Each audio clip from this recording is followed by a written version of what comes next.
ক্রিকেটে নারী পুরুষ বৈষম্য দূর করতে বিভিন্ন উদ্যোগ নিয়েছে আইসিসি। আইসিসির নির্দেশে বিশ্ব ক্রিকেট একই পথে হাঁটছে।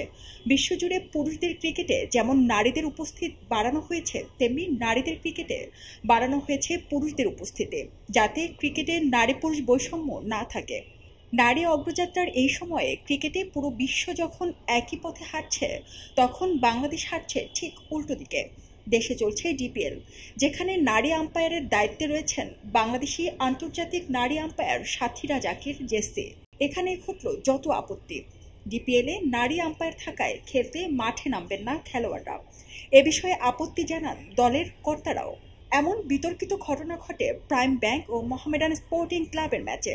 খেলোয়াড়দের আপত্তি থাকায় নির্ধারিত সময়ে শুরু হয়নি ম্যাচটিতে নারী আম্পায়ারের পরিবর্তন চেয়ে আম্পায়ার্স কমিটির চেয়ারম্যানকে ফোন দেওয়া হয়, কিন্তু তাতেও নারী আম্পায়ার পরিবর্তন না করায় প্রায় 15 মিনিট পরে মাঠে নামে এই দুই দল। আম্পায়ার্স কমিটির চেয়ারম্যান ইফতেখার আহমেদ মিঠু এ প্রসঙ্গে গণমাধ্যমকে বলেন, দুটি ক্লাব এ বিষয়ে অভিযোগ জানিয়েছিল, কিন্তু পরে মেনে নিয়েছে। জেসি একজন আইসিসির অফিসিয়াল আন্তর্জাতিক আম্পায়ার। তাকে যেহেতু দায়িত্ব দেওয়া হয়েছে, অবশ্যই মূল্যায়ন করে দেওয়া হয়েছে। এখন এটা না মানলে তো আমরা বৈষম্য করছি।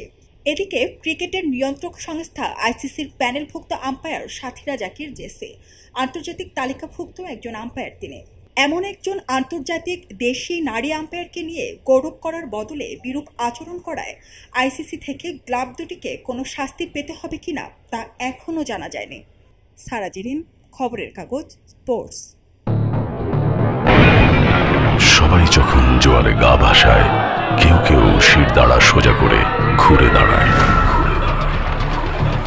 সময় যেখানে প্রতিনিয়ত হার মেনে নিতে শেখায়, কেউ কেউ চ্যালেঞ্জ ছুড়ে দেয়।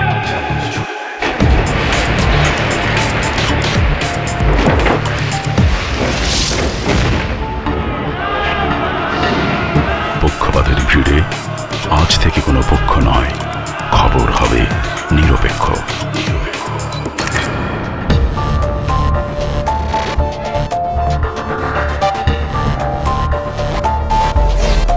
বানোয়াট তথ্যবাদ, খবর হবে নিখাত। ভেঙে গুজবের শিক, খবর হবে নির্ভীক। এলো মুক্ত চিন্তার স্বাধীন দৈনিক খবরের কাগজ। এখন খবর হবে নিখাত, নির্ভীক, নিরপেক্ষ।